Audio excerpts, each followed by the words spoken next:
Hey, the consecrated offerings of non-Jews, one is not liable for them as pigul, noseh, or tameh, and one who slaughters them outside the temple is not liable. These are the words of Reb Meir, and Reb Yossi declares them liable.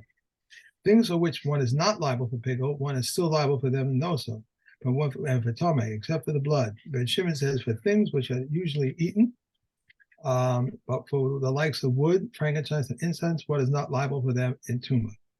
A sacrifice is slaughtered for the sake of 6 things: for the designation of the sacrifice, for the name of the offerer, for the name of Hashem, for the name of the fires, and for the name of aroma, for the sake of pleasing, and the katos and asham offerings for the purpose of the sin. Rabbi Yossi says, even if one did not have any of these purposes in mind, it is valid, for it is an enactment of the court, because the intent is determined solely by the one who performs the service. Okay. And we are, that was it. 3, right? No, we got one more. Really? All right. Ezu Makuman. What is the proper place for the sacrifice? The most holy offerings are slaughtered in the north, and the bull and the goat of Yom Kippur have their slaughter performed in the north, and the reception of the blood of the sacred vessel to the north. And their blood requires sprinkling between the poles and toward the curtain and on a golden altar. The omission of even one of these applications prevents atonement, and the remainder of the blood he would pour onto the western base of the outer altar, but if he did not apply it, it does not prevent atonement. Okay, now we're good. Okay, now, so that was the Kodesh Kodeshim that was brought in the Kodesh Kodeshim. Well, in the so that was from the Yom Kippur service. Now the other ones that are also brought inside on the inner altar, Parim Hanisrafim, Osirim Hanisrafim. That's the bulls that are burned and the goats that are burned. So that's when we have the korban of the things that we learned in Horayos, the korban of the Sanhedrin or the Kohen Gadol who did a chet like that. Okay, Shchitasan B'Tzafon, again, it's on the northern side of the Mizbeach. The Kibul Daman B'Chli Sharis B'Tzafon, and again, you must receive the blood in a service vessel in the north.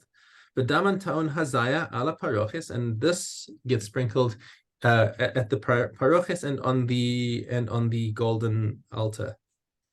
Matana Achas Mehen Ma'akeves, and if the Kohen leaves out even one, that is that prevents atonement. Shiarei Hadam, what's left over the blood, Hayashofech al Yesod Maravi Shal Mizbeach HaChitzon, and again he's coming out from the western side, so he's going to pour out the blood into the drain hole on the west side of the Mizbeach. Im lo nasan lo ikev. If he failed to do so, this is not the end of the world. Has not prevented atonement. Elu ve'elu nisrafin bebeis hadeshin, and the flesh of both of them gets taken out to be burned in the Beis Hadeshin outside the Mikdash. Okay, now we're coming down a little bit in the Kedusha. We're still talking about Kodshei Kodshim here. These are chatas hatzibur v'hayachid. So a chatas that's brought on behalf of the tzibur or on behalf of an individual. Elohein chatas hatzibur. So let's just clarify, when do we bring a chatas for the whole tzibur? Okay. So we have Seirei Roshei Chodashim. When we have, remember on Seirei Chad Lechatas, right? We have that frequently in all of the korbanos of the day of special days. You have a Seir for Rosh Chodesh or Yom Tov. Okay, so that's the Chatas that's brought on behalf of the Am. Shchitasan B'Tzafon, again, it's on the northern side of the Mizbeach. We kibul daman b'kli sharis B'Tzafon. Must receive the blood in the same place. Daman ta'un arba matanos al arba karnos. Okay, so now the blood has to be placed in 4 places on the four sides of the Mizbeach. Okay, Ketzad. So how does that work?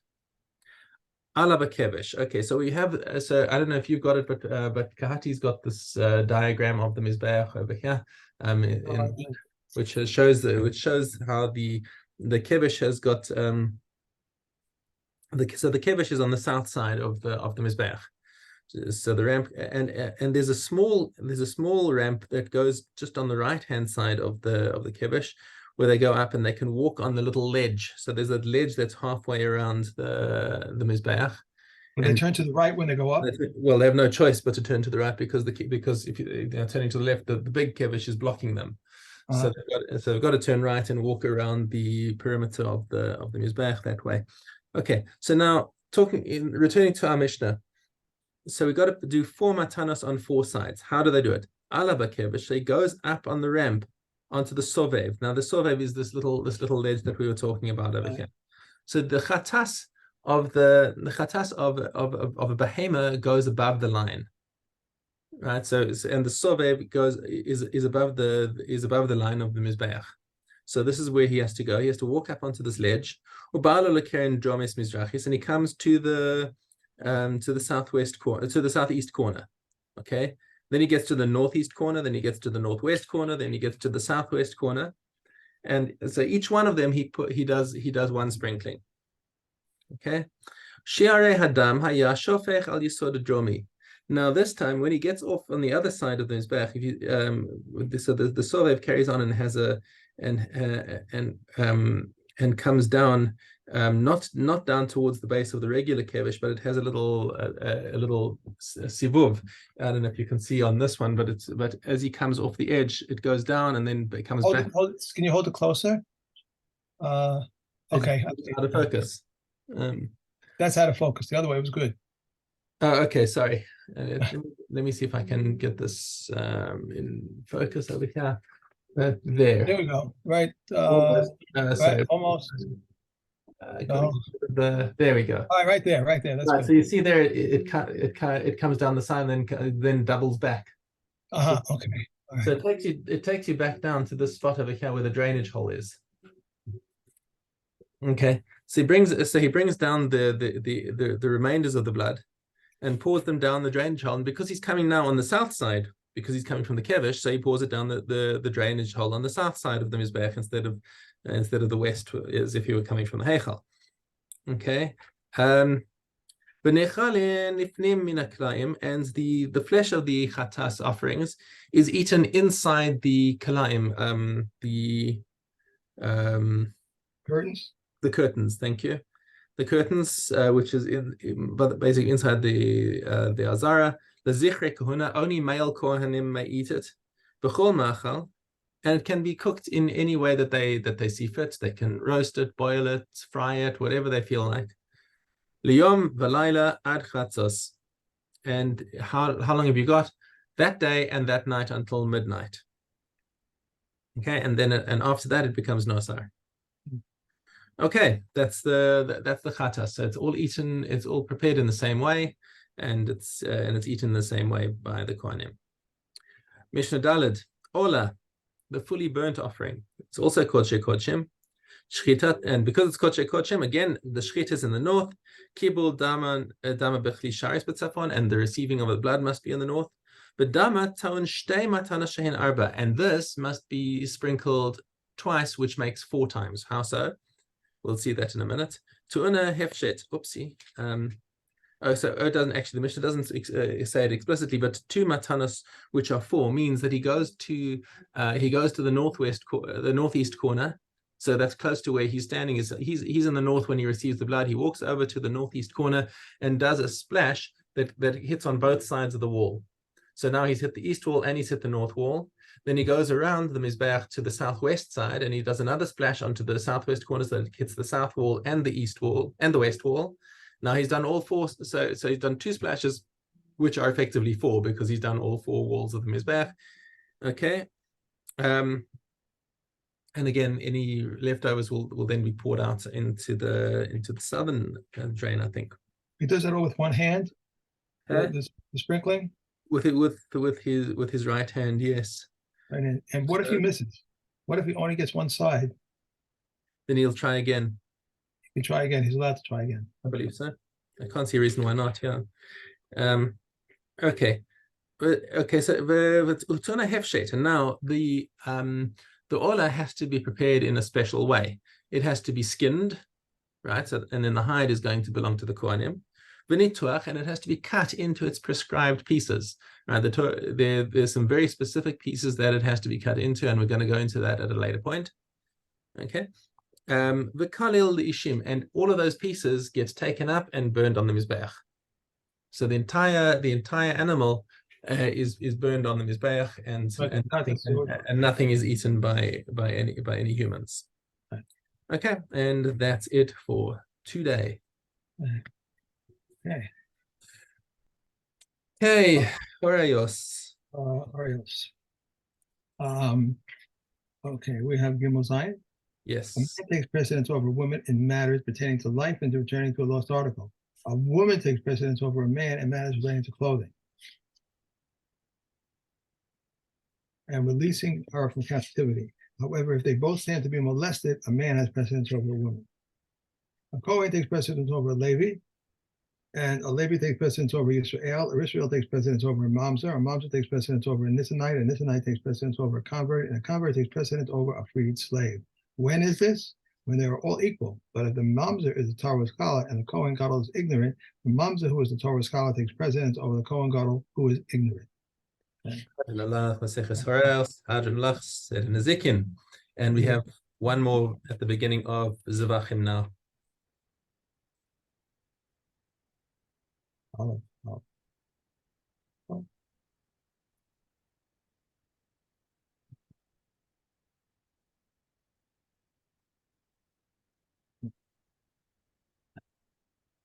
All sacrifices which have been slaughtered for a designation other than their own are valid, but they are not credited to the owner as fulfillment of his obligation, except for the Pesach and Katos offerings, the Pesach offering in its proper time and the Katos offering at all times. But Eliezer says also the Asham offering, the Pesach offering in its proper time and the Katos and Asham offerings at all times. Said Reb Eliezer, the Katos offering comes except to atone for the sin, and Asham offering comes to atone for sin. Just as the Katos offering is disqualified if it is intended for a designation other than its own, so too the Asham offering is disqualified if it is intended for a designated designation other than its own. Okay. Avos.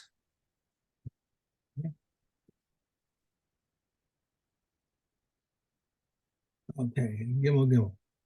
Reb Shimon says, if three people are at the same table and did not speak words of Torah upon it, it is as if they ate from offerings of the dead, as it is stated. For all tables are full of vomit and filth without the omnipresent. But three who ate at the same table and spoke words of Torah upon it, as if they ate for the table of the omnipresent. Blessed is he, as it is stated, and the angel said to me, this is the table that is before Hashem. Reb Kanina ben Hanakanya says, one who stays awake at night, who travels on the road alone, who turns his heart to idleness, who bears guilt for his soul. Huna, no, that's wrong. Reb, so I read the Hebrew, okay. Ben Hakana says, anyone who accepts upon himself the yoke of Torah, then the work of government and the yoke of his worldly responsibilities are removed from him. And anyone who goes with the yoke of Torah, then the government, then the yoke of government and the yoke of worldly responsibilities are placed upon him. Okay. Sanhedrin. Okay, test. Hey. Someone who is flogged twice is placed by the court in a cell where he is fed barley until his stomach bursts. Someone who murders without witnesses to that effect is placed in a cell where he is fed spare bread and scant water. One who steals a service vessel blasphemies by a supernatural force or cohabitates with a Gentile woman, zealots may smite him. If a Kohen serves Baal Tameh, his brother Kohen did not bring him to court. Rather, the young Kohen removed him from the courtyard and split his skull with clubs. A non-Kohen who serves in the temple, Rebbe Akiva says, he is executed by strangulation, but they can compensate by the hand of heaven. All Israel has a share in the world to come, as it is stated, and your people are all righteous, and they shall inherit the land forever, the branch of my plantings, the work of my hands to be glorified. These are the ones who have no share in the world to come. One who says there is no basis for the resurrection of the Torah. One who says that the Torah is not from heaven, and an apokorus. And Rekiva says also one who reads external books. And one who whispers over a wound and says, all the diseases which I have placed upon Egypt, I shall not have placed upon you, because I am Hashem your healer. Abishol says also one who utters the name to its letters. Okay. That's it. How can this person say, I am Hashem your healer? That's the reason why he's blaspheming. The thing is that he's taking psukim, he's taking something that's kadosh, Right. and he's bringing it down and turning it into like a refuah. That's not even a proper refuah. It's I must admit that that particular thing is a lot of Musar Haskell for nowadays, because we have a lot of kind of quackery that goes on in the name of Torah.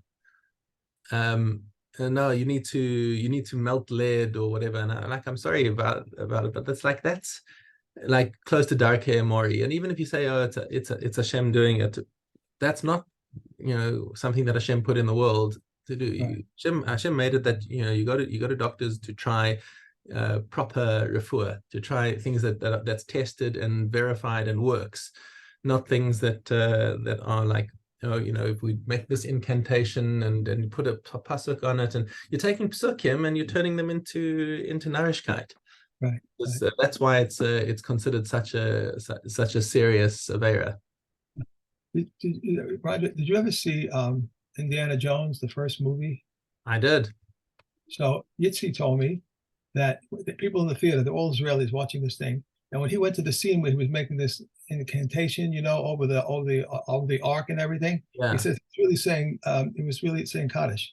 Like everyone was cracking up in the whole theater. I said, I never heard that. He said, no, watch it and listen closely. You'll see part of Kaddish in there, and it had nothing to do.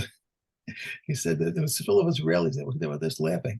So I have to review that and see. Anyway, okay, we have Zion Vav. And these are the divorce without a ketubah, one who transgresses the law of Moses or Jewish practice. Now, what is the law of Moses? If she feeds him food that is not tight, has relations with him when she is a menstruant, does not separate challah or vows, and does not keep her vows. Now, what is the Jewish practice? If she goes outside with a hair uncovered, or if she spins in the street, or if she talks with every man. Abba Shaul says also if she curses his parents in his presence. Reb Tarfon says also if she is a loudmouth woman. Now, what is a loudmouth woman? One who speaks in her house and has neighbors hear her voice. If one betroths a woman on condition that she is not under any vows, and it is found that she is under vows, she is not betrothed. If he married her without making any stipulations, it is found that she is under vows, she may be divorced without a ketubah. If he betrothed her on the condition that she has no bodily defects, and such defects were found upon her, she is not betrothed. And if he married her without making any stipulations, her bodily defects were found upon her, she may be divorced without ketubah, and all bodily defects that disqualify Kohanim also disqualify women. Okay, Shuvah. No, there's one more. Really? Okay. Yeah. If bodily defects were upon her while she was still in her father's house, her father must bring proof that these effects came about after she was betrothed and that his misfortune had caused it. If she entered the husband's authority, the man must bring proof that she had these defects before she was betrothed, and that his acquisition was made in error. These are the words of Reb Meir. The comment, however, say, what does this apply? When does this apply? In the case of hidden defects, but in the case of exposed defects, he cannot make a claim. If there was a bathhouse in that city, even in the case of hidden defects, he cannot make a claim because he examines her through his female relatives. Okay. Truma. I just looked at the page. Okay. Truma. Okay. If one pickled an unclean fish with clean fish, if an earthen vessel holding 2 sa'ahs, the unclean fish weighs 10 zuz in Judean measure, which is 5 sa'ahs in Galilean measure. If its brine is forbidden. Rabbi Yehuda says it's a quarter in 2 sa'ahs, or Rabbi Hossi says 1/16 of it. The unclean locusts were pickled with clean locusts. Their brine is not rendered unclean, and Reb Tzadok testifies that the brine of unclean locusts is clean. All that are pickled together are permitted except with leeks. Leeks of chulin with leeks of truma, vegetables of chulin with leeks of truma are forbidden, but leeks of chulin with vegetables of truma are permitted. Okay. And we are on polio. Okay, Yud Beit Gimel. A board is placed on top of an old oven and protrudes a handbreadth in 2 directions, but not on the other sides. If there is tumah on this side, utensils that are on the other side remain tahor, and Rabbi Yossi declares them tameh. The batak does not spread tumah. If there is a ledge, Rabbi Eliezer says it does not spread tumah, and Rabbi Yeshua says we view the batak as it does not exist, and the ledge above it spreads tumah. There is a shield of the leg of a crib that protrudes through the ceiling of the lower story of a house. If the hole is as big as a handbreadth, everything becomes tummy, and if not, we count the way we usually count for tuma from a corpse. The joists of the lower and upper stories of a house have no plaster attached to them and are perfectly aligned one above the other. There is tuma underneath one of the joists. Whatever is beneath it becomes tummy. If there is tuma between the lower and upper joists, whatever is between them becomes tummy. If there is tuma above the upper joist, whatever is directly above it until the sky becomes tummy. And if the upper joists correspond to the space between the lower ones, and there is tuma under one of the joists, whatever is beneath of them becomes tummy. And if the tuma is above them, whatever is directly above it until the sky becomes tummy. So do you know Gedalia?